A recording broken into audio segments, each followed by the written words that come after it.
much in favor of a common designer than a common ancestor. You guys wish to imagine that they have back to a common ancestor. You're right. Thank you. Okay, Grayson, thank you so much.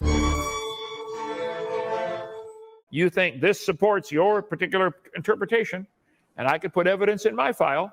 That's what every lawyer, every courtroom in the world does that every day. And you've lost every lawsuit you've been in. Oh, here we go. Grayson, thank you so much for coming. You just showed up out of the clear blue. You've been around DAL now and taken all the tours. Is this a cult?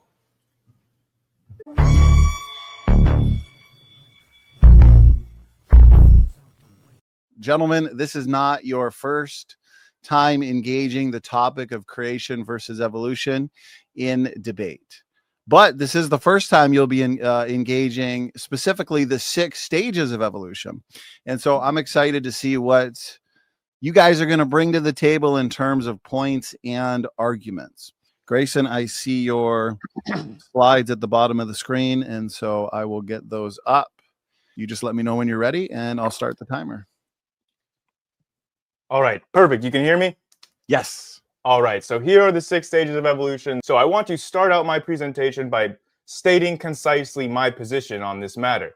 There is no such thing as the 6 stages of evolution. They're just not a thing. Now, we have science to explain each one of the things that Kent is saying that we don't. These are the Big Bang Theory, various nucleosyntheses, observed star formation, the scientific method itself, and the theory of evolution and the theory of evolution again. Those are the actual science behind those 6 different stages that Kent has made up. So as you can see, only the last 2 are the theory of evolution. The first 4 are just straight up not evolution at all. These are not stages of evolution. These are just different scientific theories. So the question then becomes, why would Kent create this obviously false straw man of evolution that nobody teaches? No evolutionary biologist or physicist or any scientist of any kind would agree to this idea of evolution having these 6 stages. So why is it that Kent created and popularized this idea? I think that there are several parallels with Scientologists and psychiatry. Here are some. Scientologists reject the science of psychiatry and propose a supernatural alternative. Scientologists blame psychiatry for 20th century wars, 9/11, and the Holocaust. That's true, surprisingly enough. They think it's the psychiatrists at fault. And L. Ron Hubbard even claimed that psychiatrists were behind a global conspiracy to hide the truth of Scientology to establish a Marxist one-world government. Hubbard viewed Scientology as the superior alternative to psychiatry, which he viewed as a dangerous rival religion. Now, obviously, on the other hand, the parallels are obvious. Kent Hovind rejects the science of evolution and proposes a supernatural alternative. Kent Hovind blames evolution for 20th century wars and even the Holocaust. I went to Dinosaur Adventureland myself. I saw the signs that are posted everywhere talking about how Hitler was inspired by evolution to do the Holocaust. It's an almost perfect parallel. Hovind claims that evolutionists are behind a global conspiracy to hide the truth of God. That's why they want to propagate this idea of evolution, because it's supposed to lead people away from the truth of young earth creationism, God's word. And they want to, he thinks, establish or have already established, I don't know, a one world Marxist government. He talks about the Marxist, communist, evolutionists a lot. That Kent Hovind views young earth creationism as the superior alternative to evolution, which he views as a dangerous rival religion. Kent is always saying evolution's a religion, as if religion is some sort of insult, and says, you know, evolution is a dangerous, a dumb cult. I mean, you already heard it here tonight. So I don't think it's going overboard to say that, you know, Kent is obviously pushing a cult ideology where he's portraying these 6 stages of evolution, which are just patently a straw man and not true. So what does the actual evidence show? On one hand, we have the 6 stages of evolution in quotation marks, obviously, versus the 6 days of creation. As I think it's obvious why Kent wanted evolution to have 6 stages of creation. to make a parallel to mirror as the 6 days of creation. So let's see what the evidence shows. So here we have the Big Bang on one hand, which you can see the evidence clearly demonstrates. This is just one example of such, the CMB temperature power spectrum, which clearly demonstrates that the universe began 13.7 billion years ago. You can see it precisely in the data, versus a bunch of lines on paper. It just says, let there be light, without any supporting citations or empirical evidence at all. You just have to take the word for it. Similar to chemical evolution, on the one hand, we have nucleosynthesis, like this actual empirically observed data from spectroscopy showing that metallicity, the amount of heavy elements, decreases with higher redshift.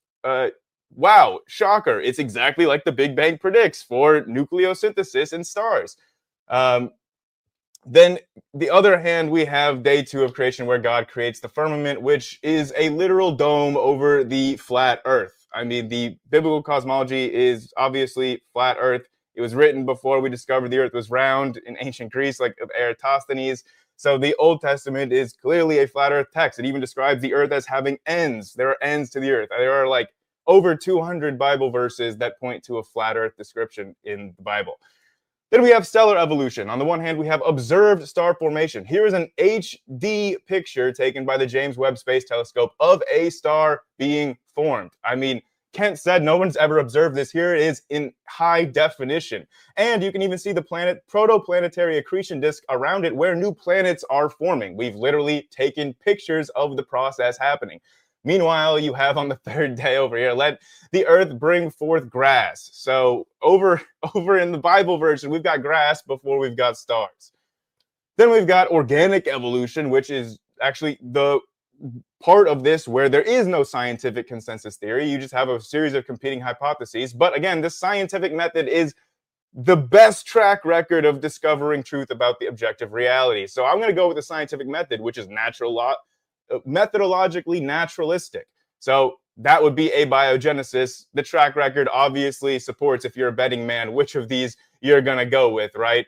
Abiogenesis or dividing the firmament up.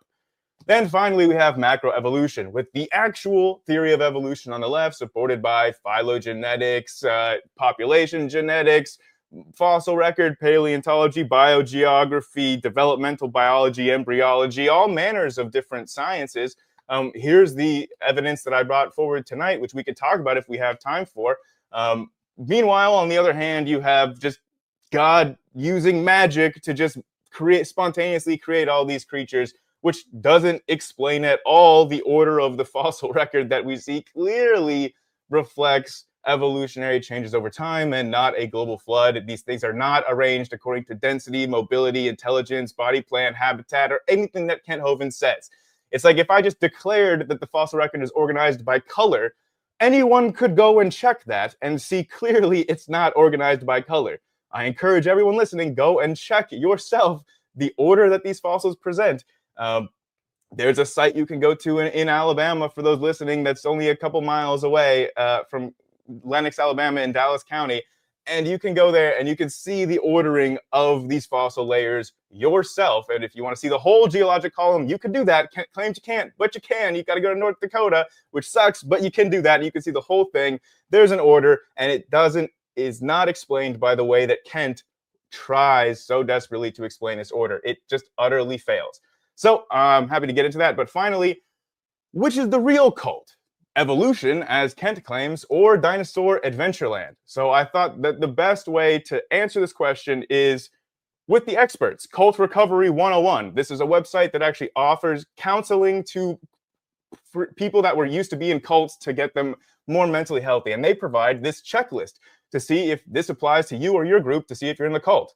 So number 1, the group is focused on a living leader to whom members seem to display excessive, zealous, unquestioning commitment. Well, we don't see anything like that on the evolutionist side. Nobody is worshiping Darwin. Most evolutionists agree that he was wrong about a lot of things. So there's obviously not that on our side. But on the other side at Dinosaur Adventureland, it kind of all does revolve around one living leader. When I was there, one of the employees actually told me that he had decided to give a year of his life to God.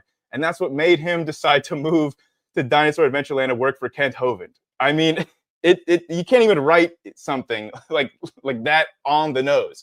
The group is preoccupied with bringing in new members. That's obvious. The group is preoccupied with making money. I mean, the donations, the DVDs, it all checks out. You've got these techniques of memorizing these little mantras like cows always produce cows, dogs always produce dogs, that you can just quickly repeat without having to think about. There are all of these other things that pretty much apply to Kent and Dinosaur Adventureland. I mean, it's a very us versus them mentality. The outside world, the evolutionists versus us truth havers that make you feel like you're in this special position and that your ministry has some sort of meaning and purpose and value, and it makes you feel good and united against the outside world that's trying to suppress the truth. But I mean, this is just what cults do. This is the cult ideology, and the 6 stages are a part of that. It's part of trying to position the others as having their own rival religion that is an existential threat to your own. It's a way of uniting your followers together. So yeah, to me, it's fairly obvious which one is a cult and which one is actually observable, empirically verifiable science. You decide for yourselves. Thank you. All right, gentlemen, that concludes 10-minute opening statements. You guys are clearly bringing the heat for tonight's showdown here on the 6 stages of evolution. Our next phase, since we just had 10 minutes each to put forth arguments, points, objections to each other's positions, will be 10 minutes each to cross-examine each other on what was brought up in the opening statement. So I'm sure you both took notes and know what each other said in terms of opening arguments. Therefore, Kent, since Grayson just ended with his opening statement, let's give you 10 minutes to cross-examine Grayson on what he has said so far. Go ahead. Well, I think it's obvious he's went right straight to ad hominem attacks, attacking me for some reason, or our ministry here. We don't use tax dollars to support our religion. I admit creation. I believe by faith God created the world. You guys will not admit you have a religion, nothing but a religion. You totally skipped. You just said we have big evidence for the Big Bang, and then you moved right on. No, Grayson, you don't. Evolution is Big Bang is fairy tale. Where did all the energy come from that's in this universe? Where, if you don't know, which I know you don't, nobody does, well, then you don't have a coherent theory. You want to skip over, where did the time come from? Where did space come from? Where did energy come from? It violates the laws of thermodynamics. You skipped it, just like I knew you would. I didn't realize you're going to go straight to attacking us for some reason. So I made quite a few notes. I'll have to do you a whack an atheist maybe this Wednesday. I got all kinds of stuff there. You said you have actual science for the 6 parts of evolution. No, you don't. There is no science behind the Big Bang. There's no science behind chemical evolution. I didn't get to there, but you want to go to that one, 474. Secondly, I said my 2nd stage is chemical evolution. Chemical evolution. Where did it come from? Kent, did you want to maybe keep, since we're doing cross-exam, did you want to maybe do one point at a time and then have Grayson engage? Okay, you got to ask me a question. Okay, Grayson, why did you skip over number 1, Big Bang, the origin of time, space, matter? Where did matter and time and space and energy come from? Where did it come from? I didn't. If you share my screen, Donnie, I could show you the evidence again. I'd be happy to go over it. I showed you the evidence that supports and demonstrates that the Big Bang happened. And I don't think it's an ad hominem because you say evolution is a cult all the time. So unless you're trying to ad hom evolution, I'm not trying to ad hom you. I don't think a cult is an insult. It's just a fact. I agree. Evolution's a cult, and it's just a fact. Now, show me the slide you have about the Big Bang. You did not show evidence for where the matter and energy and time and space came from. That's not evidence for time, space, matter. Yeah, temperature fluctuation. If you understand what you're looking at, Kent, this is a this is a chart of the CMB power spectrum. The prediction based on the Big Bang that has to start, all of the wavelengths must start at t equals 0, 13.7 billion years ago for the math to work. The green line is the prediction using that math. And then the red line is the actual observations of the CMB. You can see they agree exactly. And the math requires that the Big Bang started from t equals 0, 13.7 billion years ago. So answer it in layman's terms. Where did the energy come from? You're talking about temperature fluctuations in thousands of degrees Kelvin. Is that, I'm assuming that, okay. Where did it come from? As you correctly stated, nobody knows, but that's not part of the Big Bang Theory. The Big Bang Theory is not where it came from. The Big Bang Theory is simply that the universe was once in a smaller, hotter, denser state. The Big Bang Theory does not attempt to even answer the question you're asking. Well, then you don't have a coherent religion. You are starting with time, space, and matter. You're starting with time. Where did space come from? This Big I don't know, Bang. Kent, because I don't have a religion. That's the whole thing, is that a religion has to answer all these questions. Science doesn't. Germ theory is not an incomplete theory because it doesn't answer the question of where the universe originates. Germ theory is a complete scientific theory without having to answer this question because science is not a religion. I agree, science is not a religion, but evolution is not part of science. That's where you're Yes, it confused. is. Beer is sold at football games, Grayson. Beer has nothing to do with football. And beer does not become athletic by association with football constantly. Okay? So neither science, evolution does not become science by association with science. It's mixed in our books, but you did not answer where time came from, where space came from, where energy came from. You're showing me a huge amount of energy that you in this chart. Sure, I agree. There's enormous amounts of energy in the universe. Where did it come from? This is not the aims of the Big Bang Theory to answer. The Big Bang Theory is simply a description of the universe in the past being smaller, hotter, and denser. It's not setting out to explain where that originated from. Well, that's my point tonight. You have to explain that or you're not touching first base. You want to jump right over first base. You don't have a theory. You just to claim it happened is not science.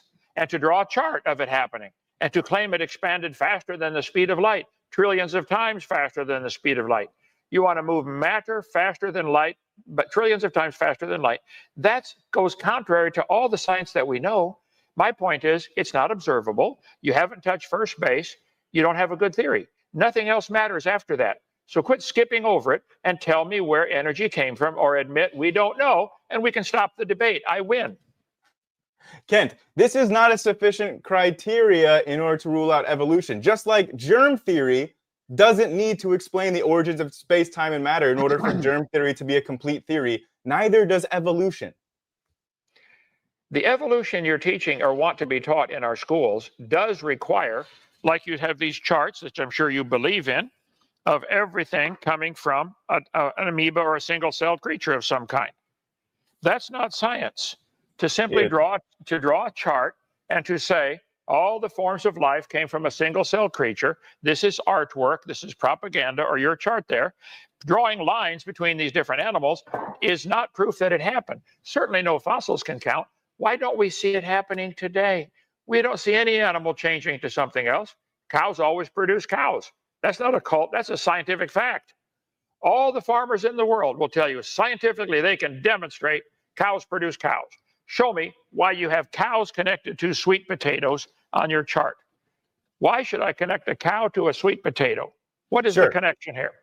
Sure, I can be happy to explain that. It's because the genetics and the fossil record both line up precisely to show that those two organisms share a common ancestor. And that's what this chart is showing. The top is organized horizontally according to genetic similarity, while the vertical is organized according to the types, a number of different fossil insect families found in the various layers of the geologic, the stratigraphic record.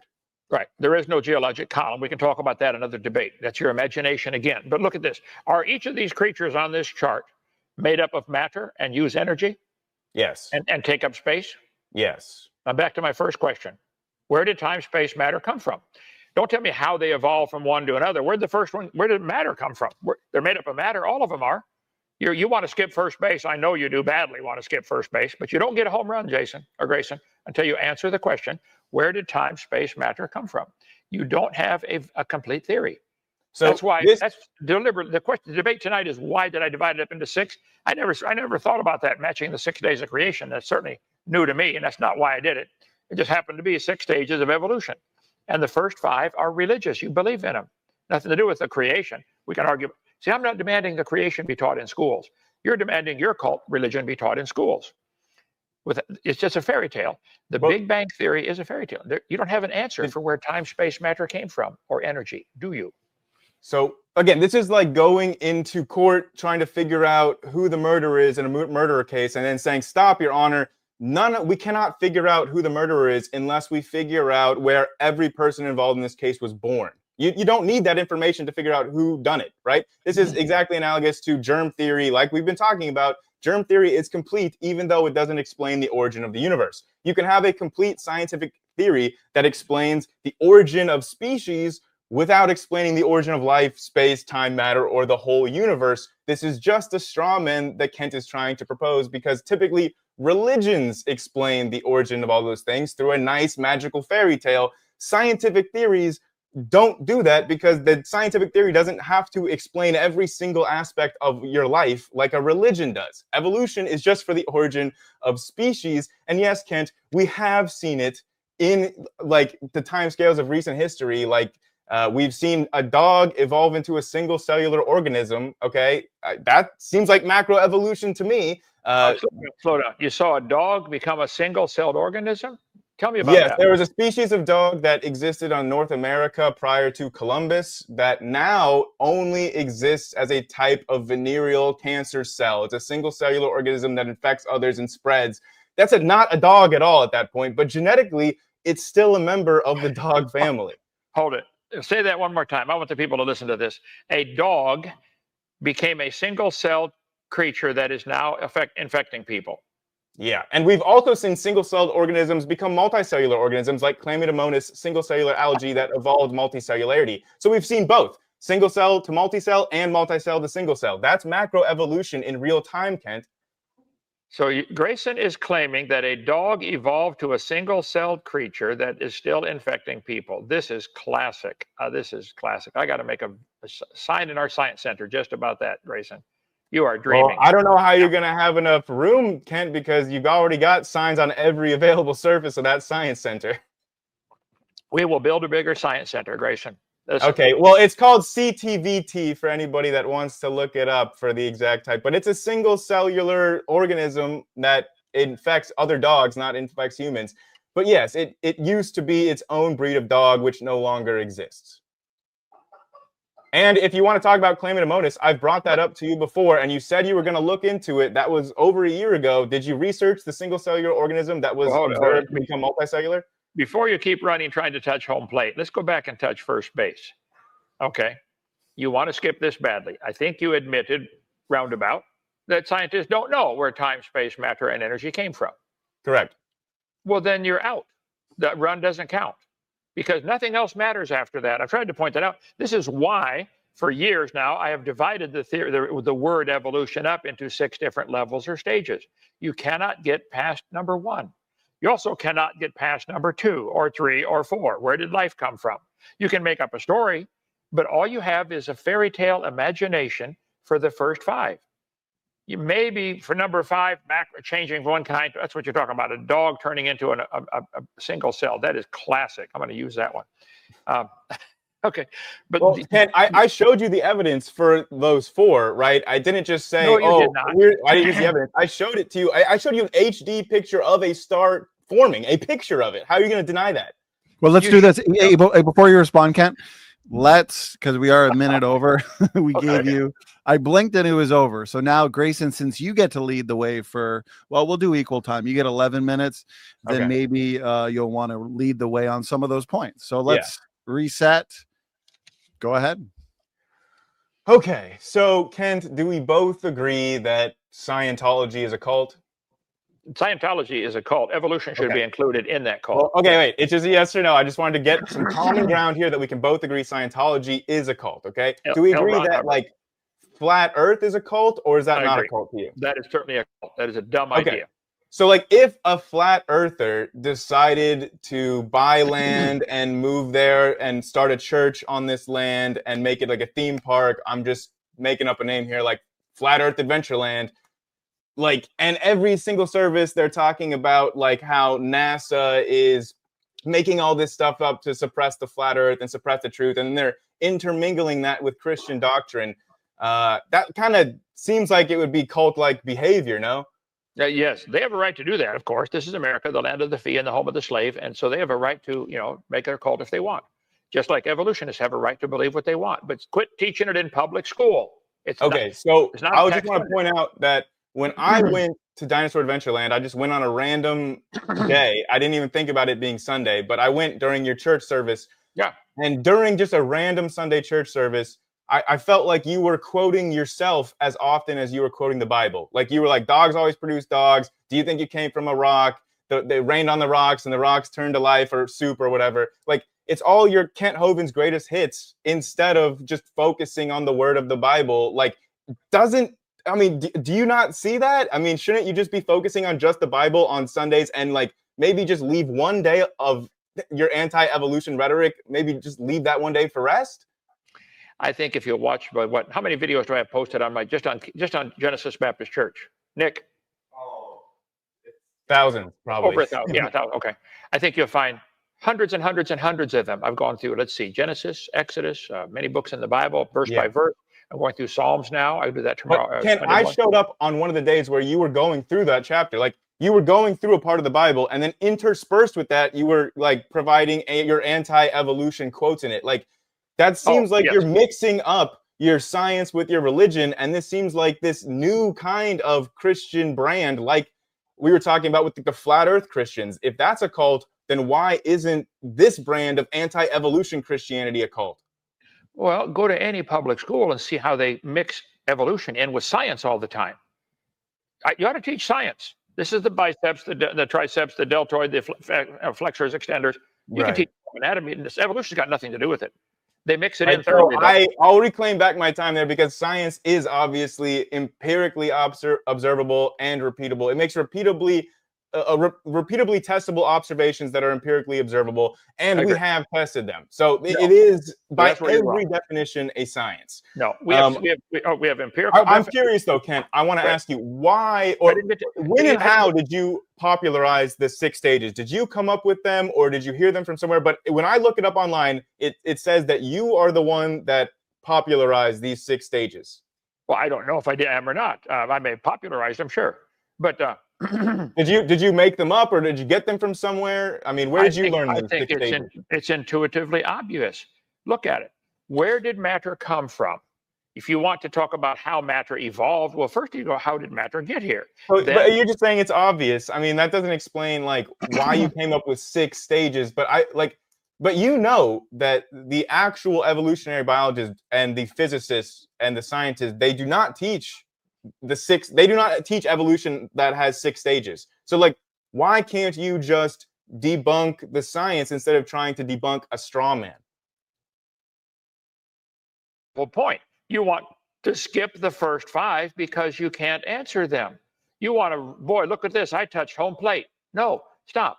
You didn't touch first or second or third. You don't get a Okay, but if you wanted to debunk the Big Bang Theory, then why not just say, I'm going to debunk the Big Bang Theory? Why do you have to phrase it as being part of evolution? Why does everything have to be under this evolution umbrella if that's not the way that scientists view things? And if you actually wanted to engage with and debunk the science, shouldn't you meet the scientists where they are rather than building up a straw man and then trying to debunk that?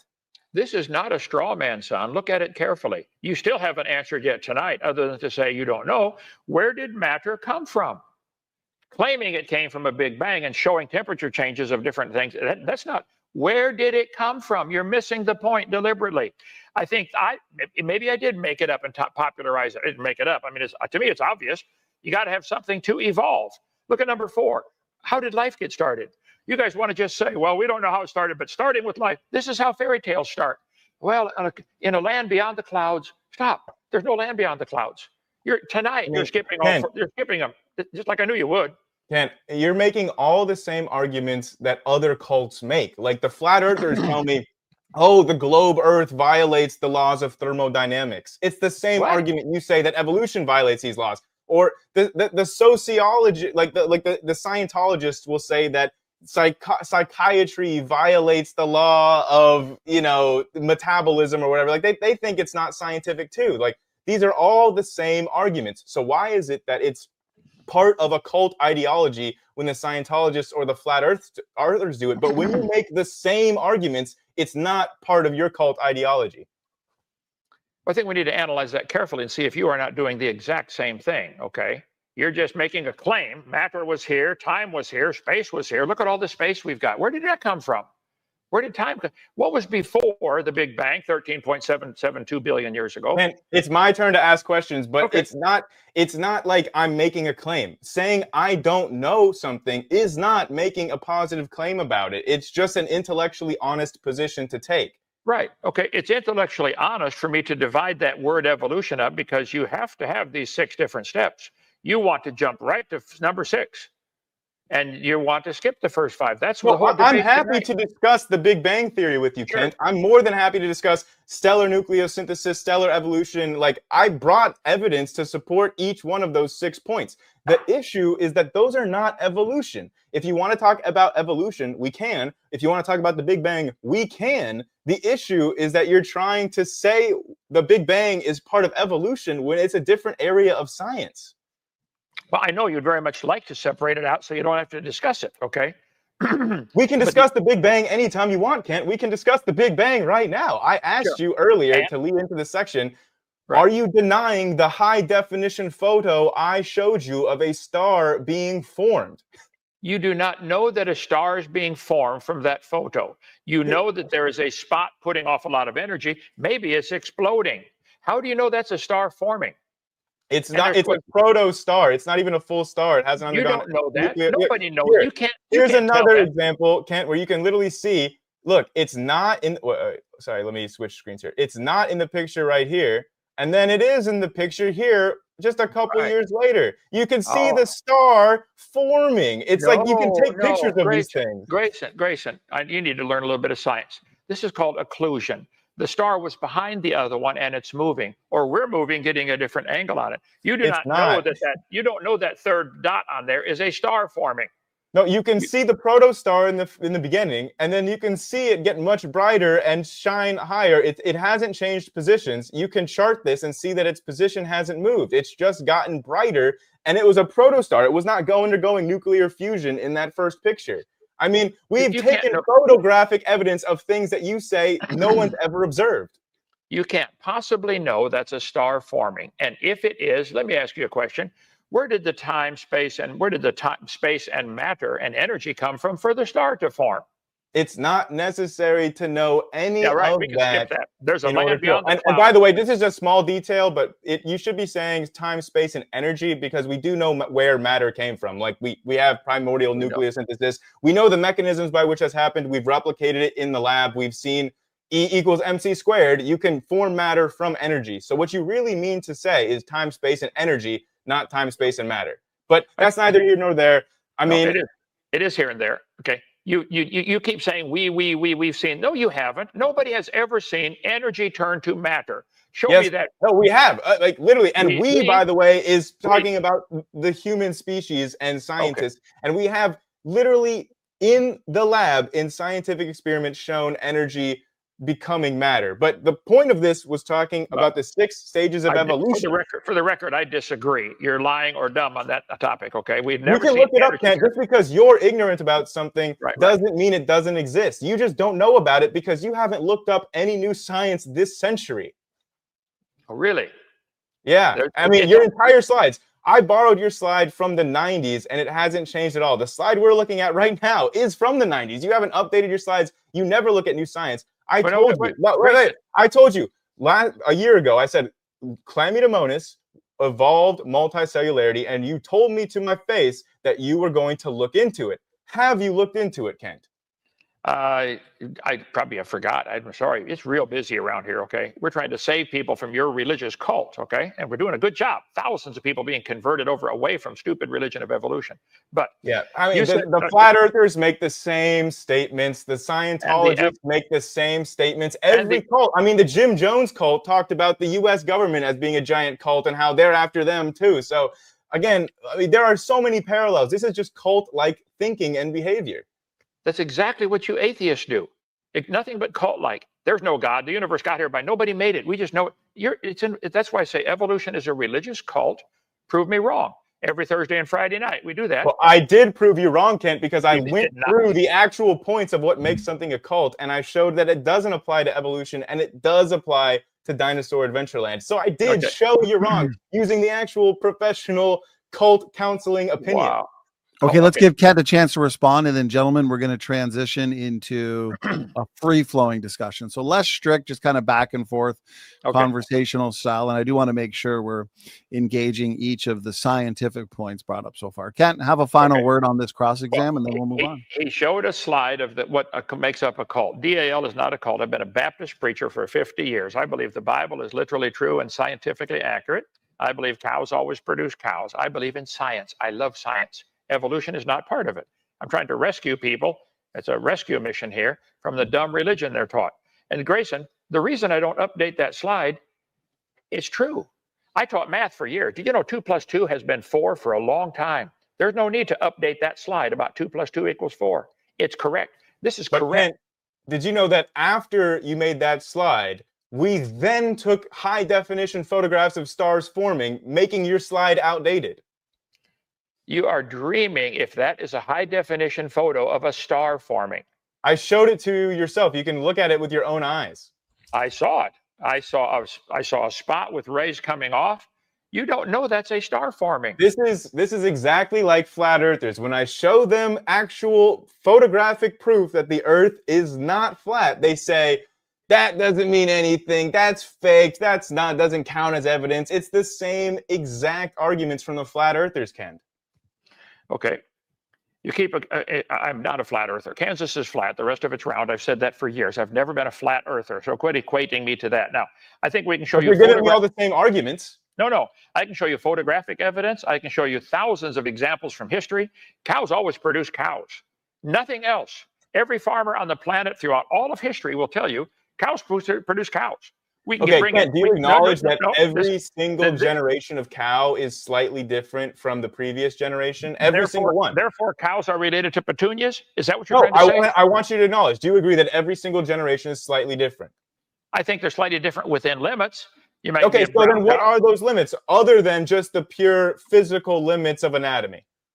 I think every farmer will tell you there's limits. They try to get cows to give more milk or more beef, but all of history has shown all the breeding we get is variations within the same kind.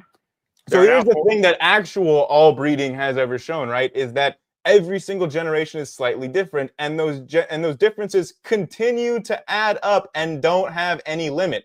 If you compare generation 1 to generation 2 to generation 50 to generation 1,000 to generation 100,000, guess what? It gets more and more and more different, and it never asymptotically approaches any limit. That's a fairy tale.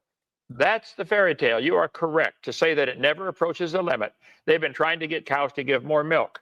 They now have a world record cow give 280 pounds a day. And I think you just got confused. You're the one advocating that it would asymptotically approach a limit. That is a fairy tale, and that's your position. No, it did approach a limit. Do you think they'll ever get a cow to give 4 trillion tons of milk a day? No, again, this is physical limits of anatomy. I said other than the physical limits of anatomy, what are the limits? And the only limits you ever bring up are just the limits of physics, like a cow jumping over the moon. Okay, well, let's take the limits of biology. If you have one cow evolve that's no longer able to reproduce with all the rest of the cows, who's it going to mate with? Yeah, that's not how evolution works, though. This is another straw man. Like you're basically saying that, like in the evolution of language, which we both agree that languages change over time, that every single generation gives birth to a generation that's slightly different in language. You don't speak exactly the same as your parents, but you can still understand them. At no point does a French speaker give birth to a Spanish speaker. That's your straw man about how evolution works. In reality, Latin speakers gave birth to generation after generation that spoke slightly different versions than their parents until you get French. Whoa. Je parle très peu français, monsieur. Mais oui.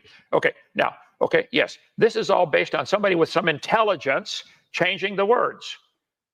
You want to change an amoeba to a cow with no intelligence involved. Mutation will do that. You think a mutation would change an amoeba to a cow? Enough mutations over enough successive generations, you can go from a single cellular organism to a cow. Yes, and that change is reflected in the fossil record. No, that's why I say it's a cult. You believe this to happen, but we could get tens of millions of people to testify. They've never seen any such thing. They seem to run into a brick wall when they try to make varieties of cows or varieties of dogs or whatever they're breeding. The Bible says they will bring forth after their kind. There are no. Do you believe that Uranus revolves around the sun? I believe it does.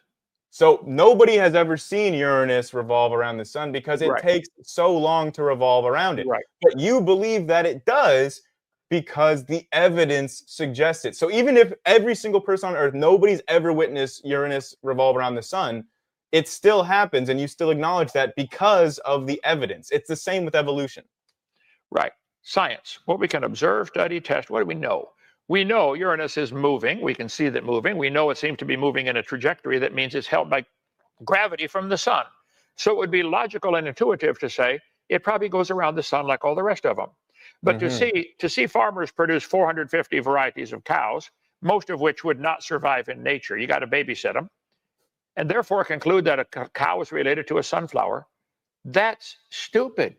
That's all I'm saying. Let's see. When you observe that every single generation is slightly genetically different than their parents, and that there is nothing that stops those differences from continuously adding up every single generation with no observed limit ever occurring, this has never been observed. You don't all of a sudden those differences just stop accumulating and you get a plateau. No, they continuously continue accumulating every single generation. No one's ever observed this limit.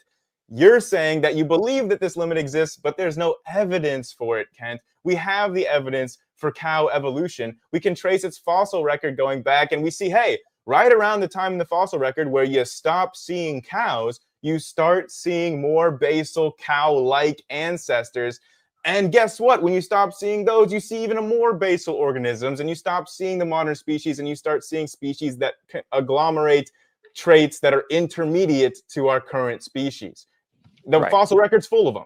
Grayson, this is part of your cult teaching. There is no such thing as a fossil record. There are fossils by the trillions. They're not a record. None of them talk. None of them have a date stamped on them. You arrange them in order, and there is no such thing as a geologic column.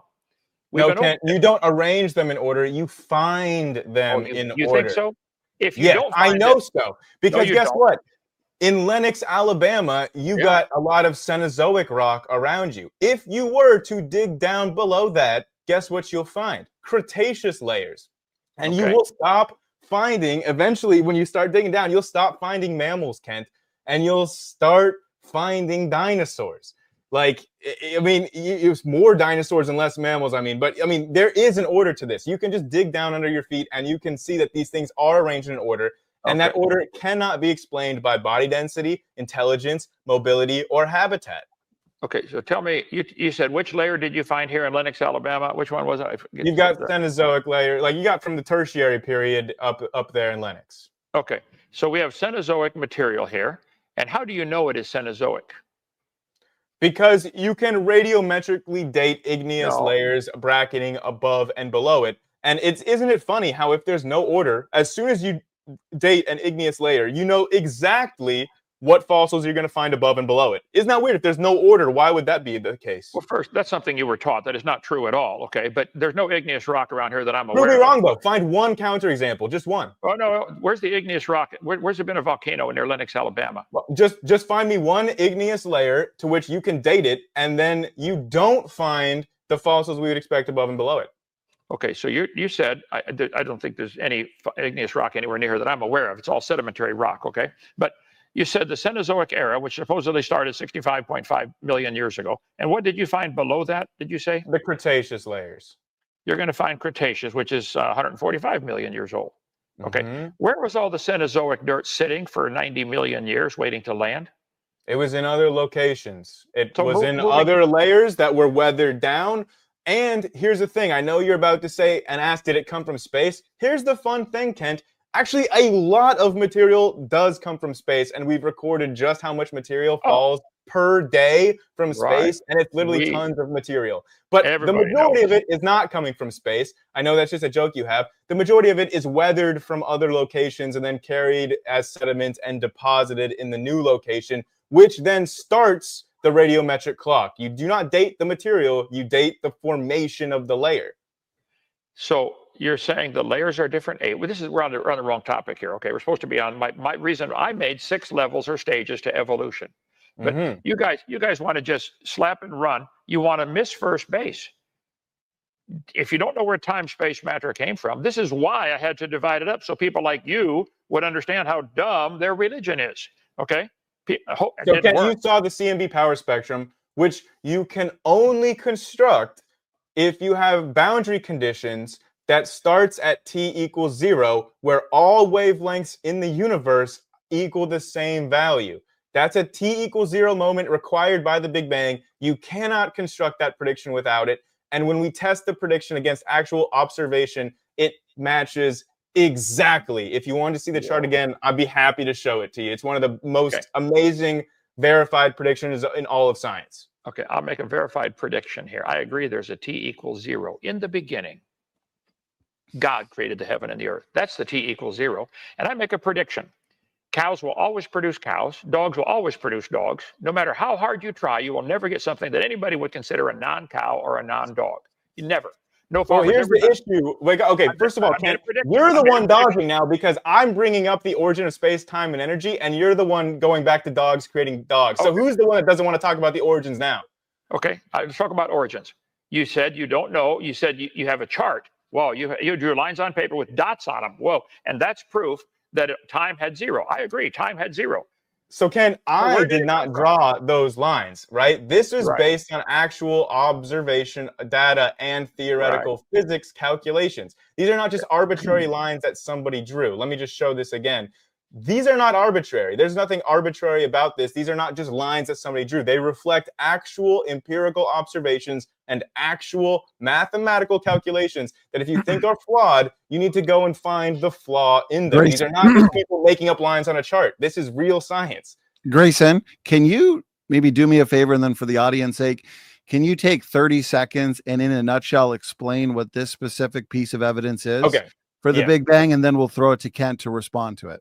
Yes. Okay. So basically, every direction that we look in the sky, you can find microwave radiation, and it forms this very weird pattern that looks kind of like television static, where some is a little bit hotter, some is a little bit colder. And when you map that entire pattern out, you can then create this power spectrum. So you see on the y-axis here, those are the temperature fluctuations, and you can basically predict based on the lambda CDM model, which is the Big Bang, dark energy, and dark matter, based on how we observe those things. So this is not just like they're plugging in numbers to make the math work. They're based on what our observations are. We plug those numbers into the theory, and we can create a theoretical prediction for what this power spectrum should look like in the actual observed microwave background. And so then the red lines with the associated error bars are the actual observations from the microwave background. So this doesn't just require, like, I know Kent is saying, well, he also has a t equals 0 moment. The thing is that his t equals 0 moment is very, very different from the Big Bang's t equals 0 moment. The Big Bang, like, you get stars and black holes and galaxies and planets first, way before you ever get the Earth and grass and whatever the 6 days of creation have. So the order is completely different. And this right here requires 380,000 years as the boundary conditions. You start at t equals 0, and the other boundary condition required to make this is 380,000 years. If it's smaller, if it's only 1,000 years, you won't get a chart that looks like this. And this, with 380,000 years between the initial t equals 0 and the actual formation of that microwave background, that is what's required to make this chart, and this is the chart that's accurate and perfectly matches reality. Okay, so it's essentially a power spectrum based on the microwave background radiation that we see in the universe. Exactly. And then you're saying that points to the necessity of a Big Bang, the Big Bang Basically, model. the red is the observed data, and the green is what they use the math to predict. And that math requires this 380,000 year period between t equals 0 and the actual formation of this microwave background. That 380,000 years is required to make this theoretical prediction. Okay, appreciate that, Kent. Let's throw it to you. Take as much time as you need to provide your thoughts. Go ahead. That is a classic example of what we call the snow job. Okay, let's throw out this chart and this data. Okay, you've shown a bunch of like 6,000 degrees Kelvin. Ooh, that's pretty hot. Okay, you still don't know where the energy came from. To say it matches the Big Bang, you're making a claim tonight that nobody on the audience is going to follow or understand. Okay, so if there's a temperature change, could it be that the universe, we see microwave background energy coming? I agree. Where's the energy coming from? Oh, could it be that there's been some stars exploding throughout space, throughout time, supernovas and novas? We see that happen. Would that upset the micro background radiation? Of course it would. Would we see chaos in the universe, things decaying and falling apart? Yeah. Stars disintegrating? Could that be causing this? We're seeing different temperature changes in space. I agree. And then you're concluding this chart is accurate? Grayson, you're missing the first base. Where'd the energy come from? You don't have a good theory until you tell me. You're saying we have energy. I agree. There's plenty of energy in the universe. That's what I told you. All the stars, all the energy from all the stars that have ever burned in all of history was in that dot. Do you believe all this energy from all these stars they're observing, red lines and green lines, was all that energy in a dot smaller than an atom initially? Okay, so you notice the classic deflection here. I mean, Kent is obviously not familiar with the cosmology behind this, so he's reduced to asking, well, couldn't it be this other possibility? Well, actually, if you knew about this, you would know, no, Kent, it actually could not be that other possibility because, again, this is not arbitrary. Each one of those peaks is at an exactly precise height, and that's due to the exact composition between dark matter, dark energy, baryonic matter, the various constants of the universe that we observe in other independent means. Like, we look at like the distribution and patterns of galaxy locations and movement, and we figure out how much dark matter is. We plug that in, and we get this chart, and it perfectly matches the microwave background, something that's totally independent. So no, this is exactly demonstrating the Big Bang model with dark matter and dark energy and inflation and all of that. This isn't, there's no other possible explanation for this data. Right. You're not familiar with one. You're just saying, couldn't it be possible? Well, no, Kent. No, it couldn't be. And then you're you're deflecting, oh, back to base one, because I don't want to deal with this. This proves the Big Bang, but you don't know about enough information to debunk this. So you'll go back and say, where did the energy come from? And, oh, couldn't you store everything in such a small little space? You use the same argument in your opening. But yes, Kent, we have created quark-gluon plasma in particle accelerators, and you can compress the energy of a gallon of milk or water or whatever you want into like literal micro femto centimeter squared cubed volumes, like such a small volume of quark-gluon plasma. We've created quark-gluon plasma before. We know how energy dense it is, and you could compact the whole Earth into something very, very, very small if it's just quark-gluon plasma.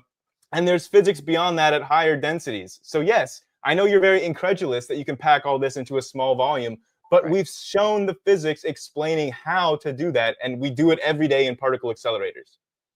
So is this particle accelerator designed, and is it taking up some energy to do this? Does it take a lot of energy to squeeze these particles? Yeah, but you get a lot out too, because the energy in that mass is immense. But yes, you do have to create a system that will compact this down enough. But the thing is, when we make observations like the cosmic microwave background, that is showing us that the universe used to be very, very highly dense itself. It was so dense that like there could not even be atoms. The existence of the cosmic microwave background shows us that at one point the universe was so small and so hot and so dense that there was only plasma and atoms could not even exist. It was so hot. And all that temperature from all the stars that have ever burned for all these 14 billion years, all that temperature combined was in that dot. That's a hot dot. You know? Yeah, way more than that. Yeah. Oh, way, yeah, because some of it got lost in space. So could you please tell me? You know that an argument from incredulity is an actual logical fallacy, right? That's what you've been making all night, son. Now listen, you claim that's what you're just making right now. You claim there is dark matter and dark energy, and these lines on paper showed the dark energy. Explain what dark matter and dark energy. If we can't see it, how do we know it exists? Okay. Sure. Well, we can't see the wind, and we also know that exists. That's because there's other means other than sight to verify if something exists or not. I mean, like atomic theory, we know atoms exist. We can't see atoms, which, by the way, atomic theory, that's another complete scientific theory that doesn't explain the origin of space, time, and matter. So again, It's not sufficient to be a complete scientific theory. But anyways, you're asking.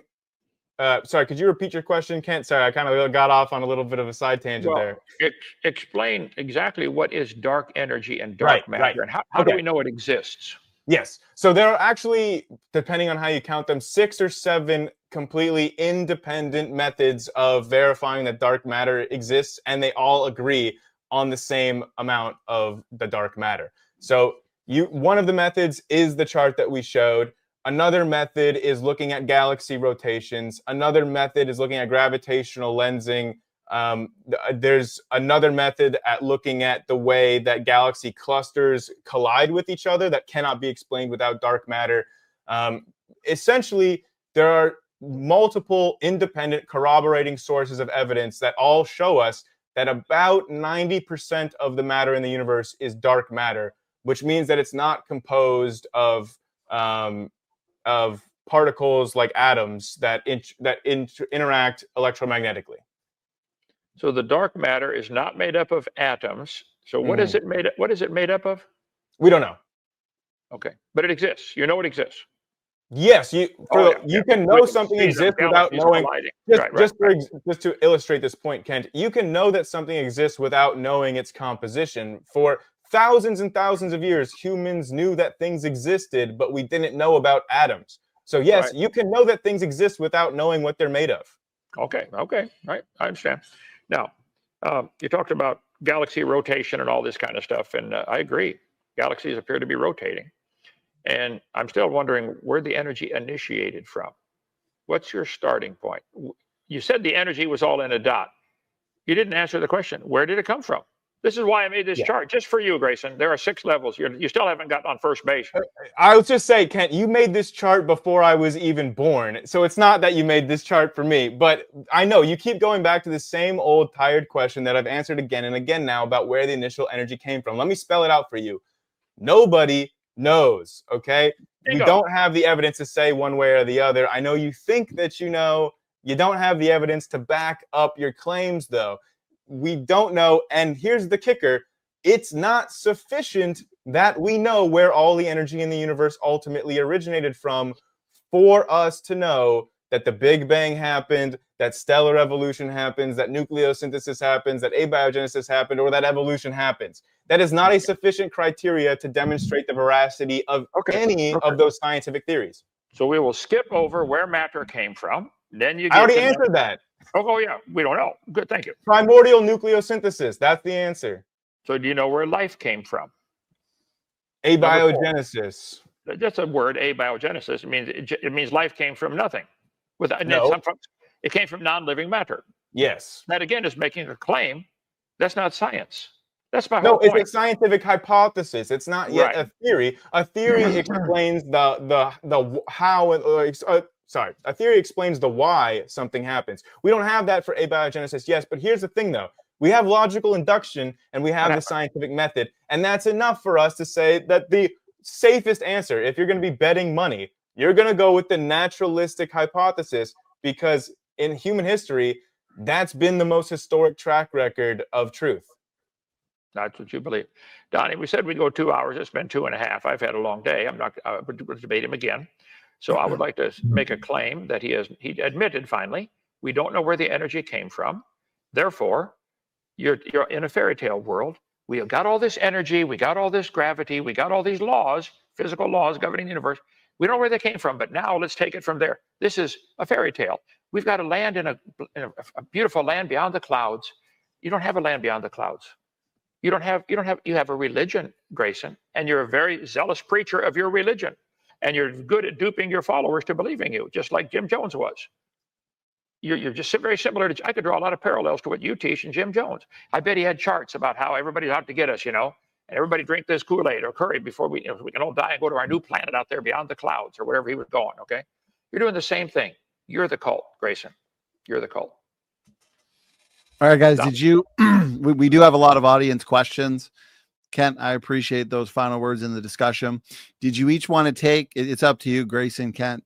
There was quite a bit discussed in the discussion portion. Did you guys want to take a couple minutes each to wrap up your thoughts, wrap up your points, address anything you feel has been left hanging, or did you want to go straight into Q&A? Grayson, what do you prefer? Well, Kent just kind of got a little spot right there to wrap up his thoughts. So maybe if he could continue, since he went first, right? So that would make me get the last conclusion. Maybe I could think about my concluding statement while he's giving the rest of his. Sure, let's do that. Kent, we're going to give you 2 minutes just to wrap up your thoughts, wrap up your points in the form of a concluding statement for tonight's debate. We'll do the same for Grayson, then we'll move into some audience questions. Go ahead. All right, 2 minutes. I think all the observable evidence in the universe says that design demands a designer. If I told you nobody made this pencil, you would think I was silly. I don't know who made it, but I know somebody made it. If I told you nobody made this business card with writing on there that made it to English speakers make sense. Nobody made that. That would be silly. Grayson wants us to believe by faith that nobody made this complex universe that we see. All these planets going around the sun in beautiful order and spinning just the right speed to have, there's so much things on Earth perfect for life to exist here. Just the right gravity, just the right mixture of gases, just the right mixture of minerals in the soils. I think it had to be a designer. He's running from that. He doesn't want there to be a designer because that designer might have rules they don't want to follow. That's the real reason. I will stick by my guns. Evolution is nothing but a religious cult that people believe in, and they believe in it strongly, and they preach it to their followers like he's doing tonight. And he's going to get them to drink the Kool-Aid and go off to their la-la land, which won't be heaven, okay? So I believe strongly the Bible is true. In the beginning, God created the heaven and the earth. There's no other logical answer. Somebody outside of time, space, matter created time, space, matter. And he told us in 10 words, in the beginning, God created heaven and the earth. 10 words. That was it. God did it. I take that, I believe it by faith. I admit mine's a faith. He will never admit his is a religion. He wants you to believe that he's got science on his side. He doesn't know where time or space or matter came from or how life got started. Just to say the word abiogenesis, that doesn't make it happen again. Take a bunch of chemicals. I'll tell you what, get all the scientists in the world and make an acorn. All the scientists in the world can't make an acorn, which is able to make an oak tree. They can't do that. You guys are dreaming. You're in la la land. You're in SpongeBob world. Just imagine time, space, matter. I don't want to. That's the dumbest religion in the world and most dangerous. And I'll stick by my guns, Grayson. That was the foundation for Hitler. It really was. That's the foundation for communism, socialism, Marxism. The normal numbskulls that want to say one world government. That's the foundation for them too. They cover that in video number 5. Get my videos, watch those series with an open mind. I think you'll come away saying, wow, evolution's a cult. You're right. Thank you so much. Thank you, Kent, for that concluding statement. Grayson, we will give you equal time for a concluding statement. You got roughly 2 minutes. Go ahead. Cool. So, like, Kent started this off by accusing me of ad hom, and I'm sure that there are going to be plenty of his followers in the comments saying that all I did was ad hom by accusing Dinosaur Adventureland of being a cult. But we've all heard it from Kent's own mouth. He repeatedly calls evolution a cult. He calls it dumb. He calls it a dangerous religion. So I think that it's totally fair to volley those same criticisms at Kent and Dinosaur Adventureland when we actually look through all the criteria of what actually is a cult, and we find that none of it applies to evolution, and there are a whole lot of red flags applying to Dinosaur Adventureland. So again, you be the judge. Just go to that Cult 101 website and look through their criteria. And I know that there are plenty of people watching tonight in the pews over at Dinosaur Adventureland. Maybe go on that website yourself and see if anything rings a bell. Anyways, Kent said that my real reason for not believing in a designer was because I don't want to have like a boss or something and I want to be independent. But like, not really. The real reason is that I don't see evidence of it. For me to believe something, I need a good reason or good evidence to believe it. And I don't feel like that I have that for young earth creationism or the Bible or God's existence. So until I do, I wouldn't believe anything unless I have a good reason to. Finally, I just think that it's kind of telling that I repeatedly brought up germ theory or atomic theory of examples of theories that Kent would never use this logic against, even though it would apply to. Like he says, evolution is not a complete theory, and we can't even talk about evolution unless we talk about the origins of space, time, and matter. But like, Why doesn't he apply this to germ theory? He would not engage this whole debate. I was trying to get him to actually just engage with this line of evidence, and I never heard him address germ theory or atomic theory. Like, you can't do atomic theory unless you have atoms, unless you have an origin of space, time, and matter, Kent. The exact same arguments apply. You can't have germ theory without germs, which you need abiogenesis and the Big Bang for. So again, all of your arguments against evolution would apply to any other theory in science. So it doesn't work at all. That's all I got to say. We can move on to Q&A. All right, gentlemen, Kent and Grayson, very engaging, stimulating round 6. I think round 6. So, okay, let's move into some audience questions. We have all the fan favorites in the chat. And so we should have some fun here in the Q&A. Let's start at the beginning. Wade the Wizard is here, and he's got a challenge for you, Kent. I challenge Kent to provide one rational argument opposing evolution. Go ahead, Kent. Well, this is precisely why we need my 6 different levels or meanings or stages for that word evolution. Which one are you talking about, Wade? And what color hat you have on tonight? Okay. Are you talking about variations within the kind? I think everybody would agree that happens. Are you talking about all the animals being related to a common ancestor? I don't think that's ever been observed. You can believe that. So I don't need to, see, you're missing the point. I don't need to provide evidence against evolution. You guys need to provide evidence for evolution, because you're the ones that want to use tax dollars to force it down all the kids' throats in school. I'm not asking everybody to teach my religion in school. You're demanding everybody teach your religion in school. Okay, let's see the evidence. Show me the evidence of an amoeba ever producing something other than an amoeba. There's a lot of creatures that have 1-day generational time. Bacteria, there are bacteria that go 8 hours. Born, grow up, get married, have kids in 8 hours. Okay, that's 3 generations a day.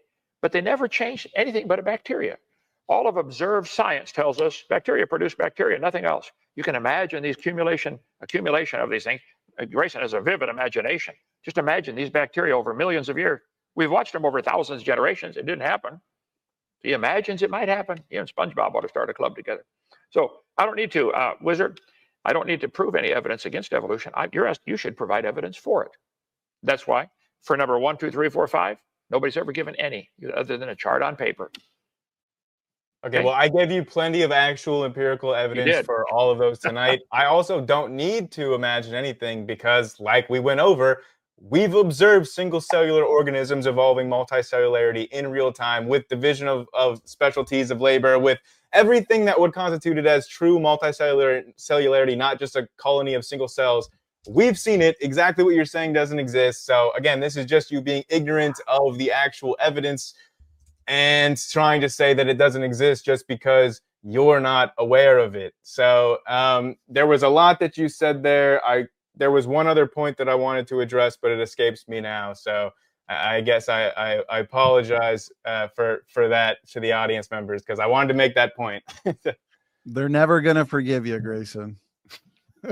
Welcome to my world of forgetting things. Yeah. No, go ahead. Next question. Okay, here we go. Van's 182 workshop, $10 super chat. Appreciate the support. And it's for you, Grayson. Did the first cow come from something that was not a cow? If so, did it break the law of monophily? No. So basically the designation, like, you're going to be in a gray area where, you know, at what point you say this is a cow and this is not a cow. It's very obvious on either end of the spectrum, but when you start getting into the in-between, where you draw that designation is pretty arbitrary. It's exactly analogous to what we discussed with the evolution of language, where at some point, it's not like a Latin speaker gave birth to a French speaker, but Latin became French, and you can't really just say, oh, at one point, this was Latin and then this was French. There's not a smooth demarcation line because it's a gradation of like gradual variation and change. It's exactly analogous to evolutionary change. So your question doesn't apply to the evolution of languages, and it doesn't apply to the evolution of organisms. Thank you, Grayson. Kent, go ahead. Floor is yours. What's interesting, when I show examples like the Model T evolving into the Lincoln Continental, they'll say, well, cows don't reproduce. Okay, languages don't reproduce either. Okay, so they jump on my analogy saying that's not living. And I say, well, if you made the cars able to also reproduce, now you'd really have a problem. Okay. Well, actually, languages do reproduce. They reproduce along with humans. Like, I'm an English speaker. If I have children, they'll also be English speakers. Therefore, there's been a reproduction of English speakers. Like, Okay. And English as a language reproduces over time and differentiates. Like, there will be branches of English that evolve and then split apart, and you can no longer speak in between them. It's an analogy for speciation. Well, we'll take on that some other time. So to answer the question for Van's 182, all cows produce cows. They always have. They came from God's original created cow. And there's been a lot of varieties within that. 450 now recognized breeds of cows had a common ancestor called a cow. The law of monophyly says they'll always stay within their phylum. Okay, well, God said they'll bring forth after their kind. He said that 20 times in the first 7 chapters. That would be science to say that's what we've observed. We can look at all the evidence from all the farmers and say, wow, that book must be right. Maybe God made them so they'd always bring forth after their kind. Now, if you want to imagine they went outside of that, that's SpongeBob. Go ahead. Thank you, Kent.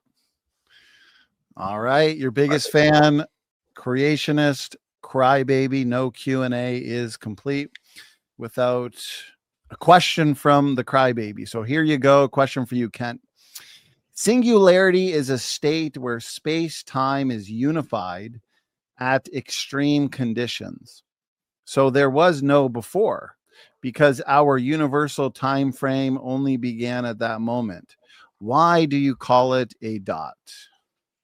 Well, let me read what the European Space Agency said again as I started. Time, space, matter all began with a big bang. In a fraction of a second, the universe grew from smaller than a single atom. I guess that's what I would assume to be a dot. What would you call it? I would not call it a dot. Okay, call it something else. Do you believe the universe was all fitting in a space smaller than an atom? You believe that? You could just call it a very small volume, and the evidence directly reflects that. The existence of the cosmic microwave background is enough to establish that as a scientific fact. The universe used to be in a smaller, hotter, denser state. The CMB shows that. So Kent, you want the last word? It was for you. Yeah, I will continue calling it a dot, whether you like it or not, crybaby. It's a dot, smaller than an atom. All right, let's get one for you now, Grayson. Here we go. Question for Grayson from Tolkienomics. Without genomic data, can genotypic conclusions be drawn from phenotypic expressions? If not, why is mutation evolution more likely than hybridization or HGT, horizontal gene transfer, maybe, to drive change? Go ahead. First of all, props, Donnie. I'm impressed with the horizontal gene transfer call out there. But yes, so as a general rule, like there is stuff that like convergent evolution that can muddy these things up. But we initially constructed the phylogenetic trees based on morphology before we had genetics. And with like a few exceptions, those phylogenetic trees held up after we verified them with genetics. There were a few things that, this was actually over here and a few corrections that had to be made. But overall, like, over 90% accurate with just the morphology constructed phylogenetic trees whenever we had the genetics after the fact to verify those. So, with a grain of salt, you can actually get a fairly accurate phylogenetic tree using phenotypic expressions in terms of like the actual anatomical features. And that's what the history of phylogenetics clearly shows us. Thank you, Grayson. Kent, floor is yours if you had anything you wanted to add. Well, we could go all night on just that topic. The similarity of structures that he talked about is evidence of a common designer. We have 4 limbs, like similar to a whale. They got 2 bones in their flipper, like we got. Well, they need to twist it around like we need to twist ours around. So it's a common designer. It's a good design. So I've said for years, and I'll continue saying it till I die. And when I die, my videos are going to keep going, guys. What are you going to do about that? I teach that you guys believe we started as a protista or a protozoa or a single cell creature, slowly became a fish. That's not science. Then everything evolved into humans. Not everything, but some of them did. I pointed out, and I'll continue to point out, this is a religious belief, and you're welcome to keep it, but it's not scientifically observable. This textbook says all the many forms of life observed came from a common ancestor. That's not a scientific statement. That's a statement of religion. Grayson has made many religious dogmatic statements like a cult leader would, like Hitler did. The dogmatic statement, the Germans are the superior race, kill everybody else. That's a dogmatic statement. That's not science. He made dogmatic statements. We know stars evolved from a dot or whatever. You don't know that. So I think this is not science. It's been my point all along. Before we discuss evolution, we need to divide it up into 6 slices. Maybe I should divide it into 7 or 10. Would it help if I made 10 instead? Okay. Now, nothing to do with the 6 days of creation. Okay. Right, right. So I'm the one ad homing, but I'm also the one that's saying the stuff that's like what Hitler said. Okay, well, can I share my screen real quick? It's Donnie, so I can show why common design totally fails. So Kent, you would agree that these 2 moles have pretty common design, right? I've never studied those 2 moles. So one of these is not a mole, actually. One of these is more genetically similar to elephants than to moles. Do you know which one it is? Can you tell from their design? Are you telling me that blind mole on the right has the little snout to sniff out insects, is becoming a trunk of an elephant? Do you think that is close to an elephant? No, Kent. I'm actually telling you the mole on the right is a true mole, and the golden mole on the left is the one that's related to an elephant. And you can actually determine this by looking at its genetic similarity. So you trying to say that the genetic similarities are due to common design doesn't work, because we can see here that actually the things that are more genetically similar don't have the common design. The golden mole is not more genetically similar to other moles. It's genetically similar to elephants that have a completely different design. So common design totally fails as an answer. Thanks. Wow. We need 2 hours on that. I'll unpack that another night. I'll feature you again in my Whacking Atheist when I get time. Wait a minute. Is that a round 7 at some point in the future on common design versus common? Anytime, Donnie. Okay, we're way over time now. Almost 3 hours. Can we wrap it up, Donnie? Get some more questions in here. You're off by an hour, Kent. We've only been going for an hour and a half. My watch is still set without the red time zone change. Either way, I'm wearing out. Yeah, that'll do it. That'll do it if you're not changing the time zone. Hey, So it's we're just at an one hour and a more half. thing that you've been wrong about in this debate, so I'll let it slide. First thing I've been Time wrong zone about. debate challenge. Okay, here we go. Let's move on to the next. Let's Yeah, I see. just got a new watch band at Walmart for $6 and forgot to put the time back an hour because the watch has been sitting because the band was broke. Kent, you must have been thinking 3 hours flew by. I think we're losing Kent there a little bit, but let's give him an opportunity. Okay, he's back. All right, here we go. Atheist Junior. He's coming at you, Ken. He's bringing the heat. As a matter of fact, you have another debate with Atheist Junior coming up rather quickly in about a week or so. So here we go. Question for Kent. What would an image of a star forming look like? What would count as evidence to you?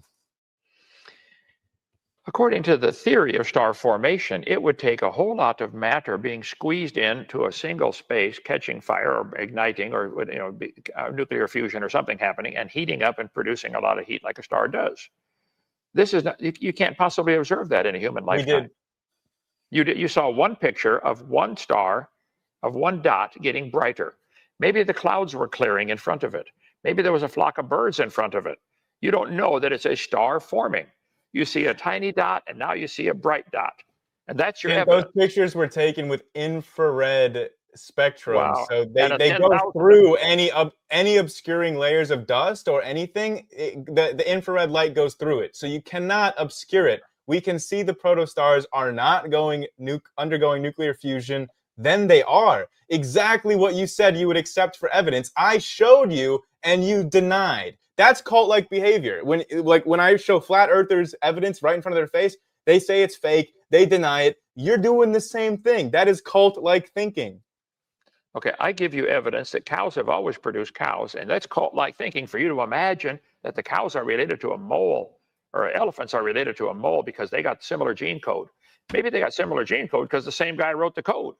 We already debunked that just now. Did you didn't forget debunk already that. about the moles? You think you debunked it, I know, but they did not. The similar DNA structure of the moles or the birds or any animals is proof the same guy's writing the code. I've said that all along. The computer robots that they have now that flex their fingers and pick up a coffee cup or something, they have Yeah, lines but of Kent, code. you believe that the same guy wrote the code for every single species. So then Correct. that Correct. being an explanation for the genetic similarity between species is totally vacuous, because that would mean that every species should be equally genetically similar because the No. same guy wrote it. A smart designer could write it any way he wants to write that code. So it's really weird that he wrote it in a way that perfectly reflects morphological phylogenetics. That's what you've chosen to believe. We'll see how that works out for you long term. All right, guys, let's a question about star formation, and boom, we got back to ancestry. I appreciate that, guys. So it's been a comprehensive one. That's good. All right, now we got one for you, Grayson. That was for you, Kent. So here we go.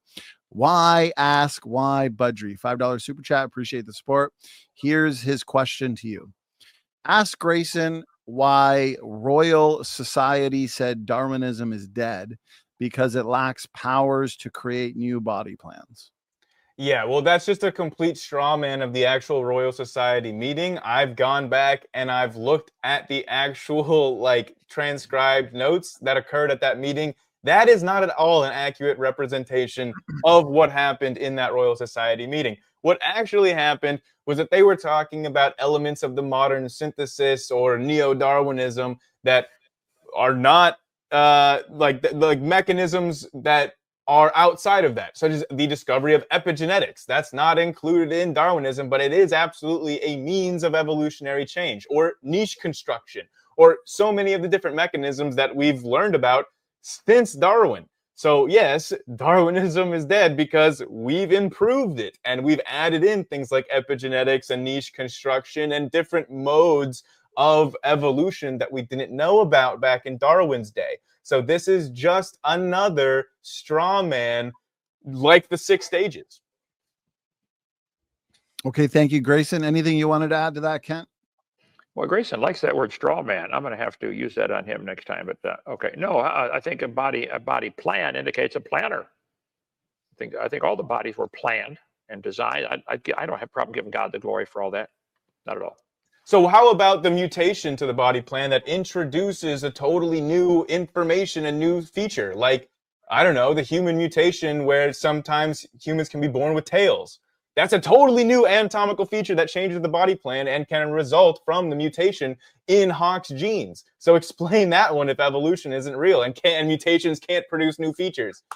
Okay, you're claiming tonight that humans can be born with a tail. You are completely mistaken. Okay, I'll show pictures of that next time. I've got 50,000 slides. Yeah, you're probably going to say it's not a true tail because it doesn't have vertebrae or whatever. But actually, there's a medical definition of tails versus pseudo-tails. So make sure you include that in your definition because according to medical science, they are true tails, not pseudo-tails. Ah, okay. So, well, we're way off on a rabbit trail from the and topic of the debate. One more, because I wanted to bring this up and we didn't get a chance to, Kent. I wanted to give you another example of a beneficial mutation that adds new information that wasn't there before. It's called tetrachromacy. It's a mutation that only occurs in women where one of their 3 types of cones in their eyes has a duplication and a mutation to where now, in addition to the 3 that us normal humans have, they have a 4th one. And they have to have a mutation in the number of channels in their brain.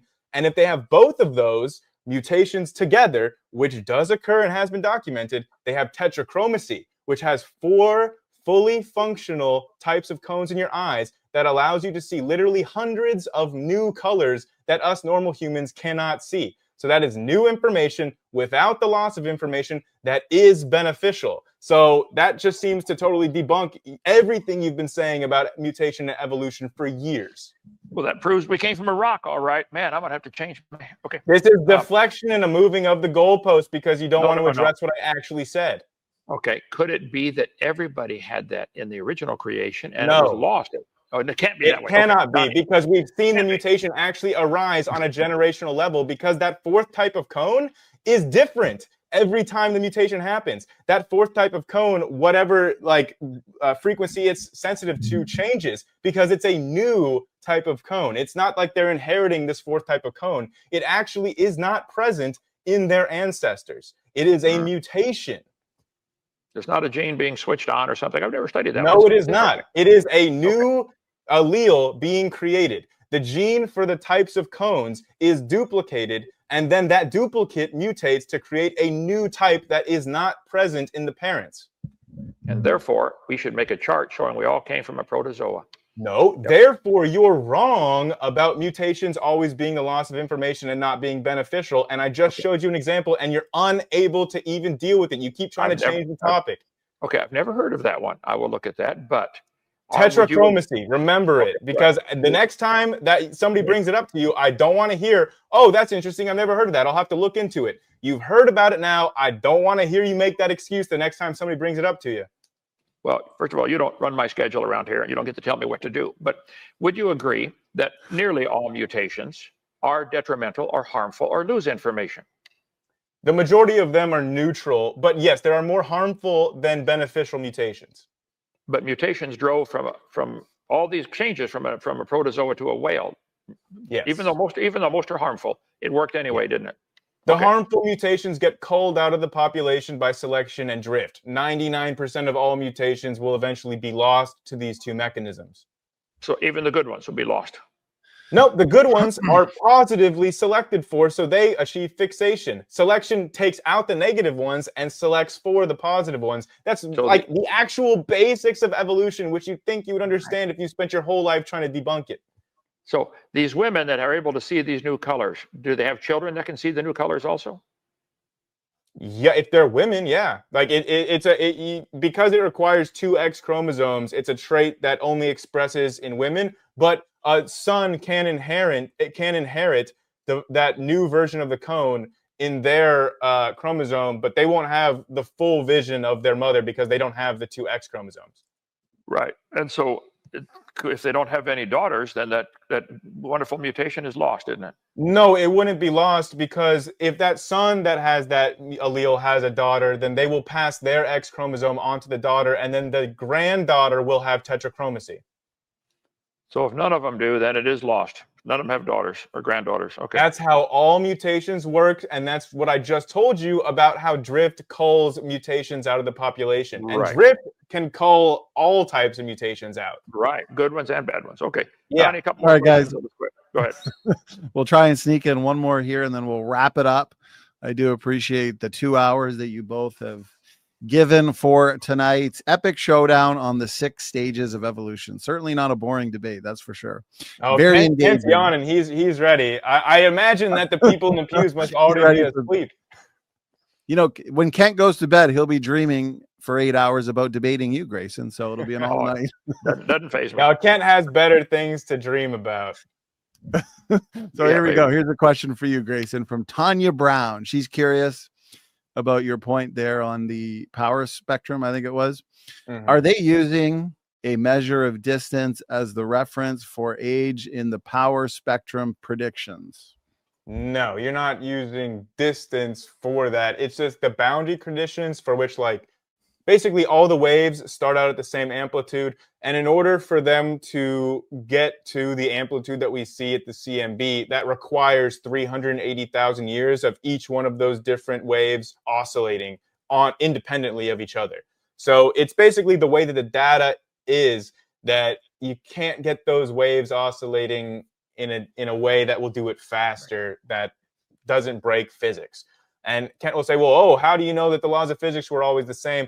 Because we have things like the Oklo nuclear reactor, which is a natural nuclear reactor that shows us that the fine structure constant has been the same for the last 2 billion years, because we can see precisely the same rates of nuclear decay over the previous 2 billion years, actually written into the rock record over in Gabon at Oklo. So we know it's been the same fine structure constant for the last 2 billion years. We can look at quasar absorption spectra and see that the fine structure was the same all the way back then, billions and billions of years before that. And guess what? If the fine structure constant is the same, the speed of light is also the same. And so is big G, so are all of these constants, including the speed of light. So we have direct empirical observations that these constants actually are constant and don't change over time. Okay, Well, thank you. good. Okay, go Well, ahead, good. Ken. Grayson, if the speed of light doesn't change, yet the matter was able to move trillions of times faster than the speed of light if it came from a small space into the whole universe. And if the laws don't change, then energy cannot be created or destroyed. It's only change. So one of the two, energy or matter, has to be created, but they can't change. So it can't be created or destroyed. That's a law. But that one must have changed at the beginning. And what about everything falling apart? You're claiming that everything's getting better. Everything falls apart with time. Did those laws change?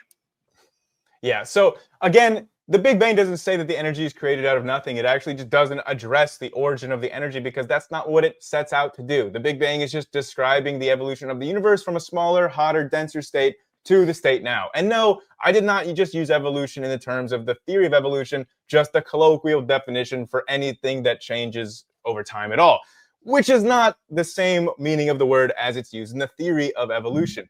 The second thing that Kent had said was about how the speed of light changing, the actual c, right? The speed of light in a vacuum, that never changes. Nothing can move through space at faster than that speed. Matter is not moving through space at faster than the speed of light in the Big Bang. This is just Kent misunderstanding what the theory shows. The theory is showing that the actual metric of space-time is expanding between these objects. That means these objects are not moving through space faster than the speed of light. These objects are getting farther apart from each other because the actual amount of space in between them is expanding faster than the speed of light. There's no speed limit for the expansion of space-time because the limit is about moving through space-time. Objects cannot move through space-time faster than light, and they don't.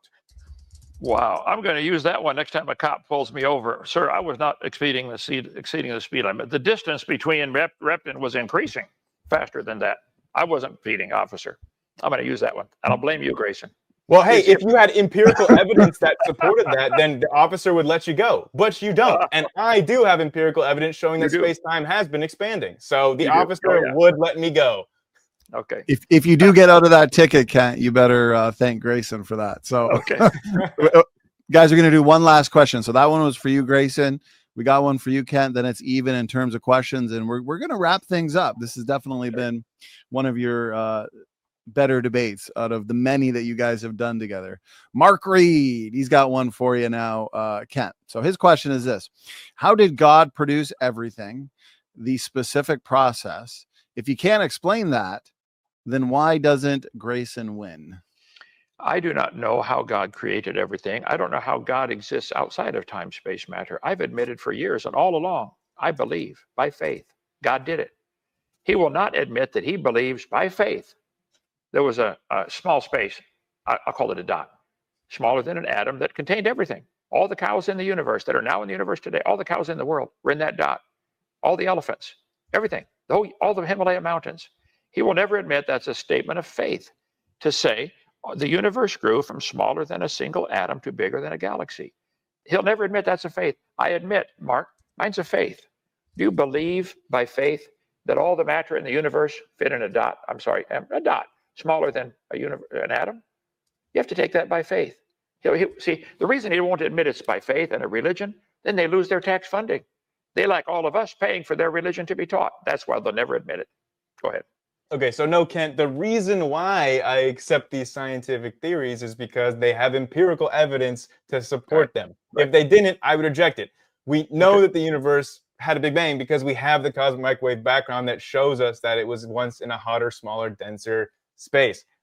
That's just an observable fact. There's no faith required for that. So yeah, you were the one saying that unless your worldview can explain everything, then it's incomplete. Well, guess what? You just admitted you have an incomplete worldview. Right. I don't think that your logic holds up now because I don't think germ theory is incomplete because it doesn't explain the origin of the universe. You still haven't been able to address that point. And I remembered what I was going to say earlier, so I'll just make that my last point, is that you absolutely can't. If you had the political power to change this nation's curriculum, you absolutely would want young Earth creationism taught to students. Like, what are you talking about? The only reason you say that you don't advocate for getting it taught to students is because you know you don't have the political power to make that happen. But if you did, there's no doubt in my mind you'd get evolution out of school and you'd get young earth creationism in. I mean, do we even have to pretend that to deny that? Yes, I would not do that. I've written extensively on that topic.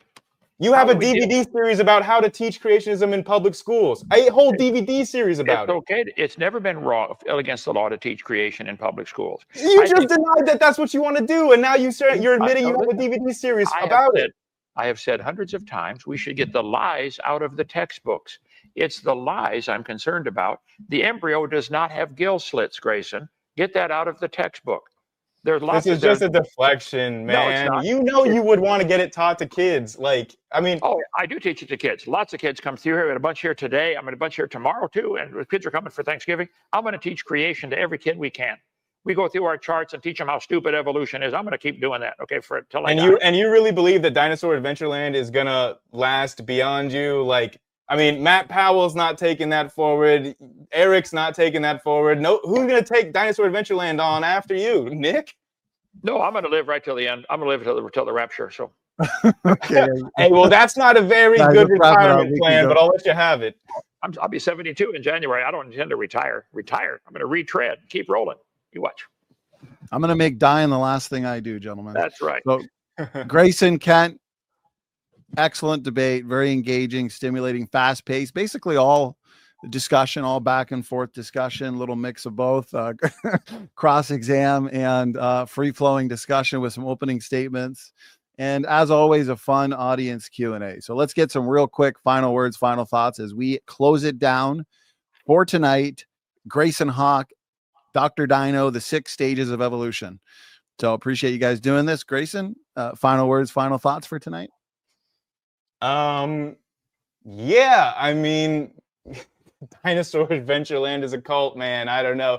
I didn't feel personally like I was in danger by being there, but I'm also like a straight man. If I was gay or trans, I don't really know what would have happened to me at Dinosaur Adventureland because, I mean, Kent's religious text and Kent advocates that Grayson, seriously, we had a really good debate. I don't appreciate that. You know how things are on. It's like you're trying to get the video taken down or something. Let's not go down that rabbit trail. Let's get some quick final words, final thoughts. We've heard the word cult tonight on both sides, admittedly, 500 times. I don't know. I don't think we've ever hosted a debate with the word cult employed so many times over a 2-hour debate. Let's keep it professional, as cordial as possible. So, Grayson, we're going to wrap it up there then. Kent, don't even respond to what he said. Let's get some final words and final thoughts from you. Appreciate you doing this. Well, I have said this word evolution is too slippery.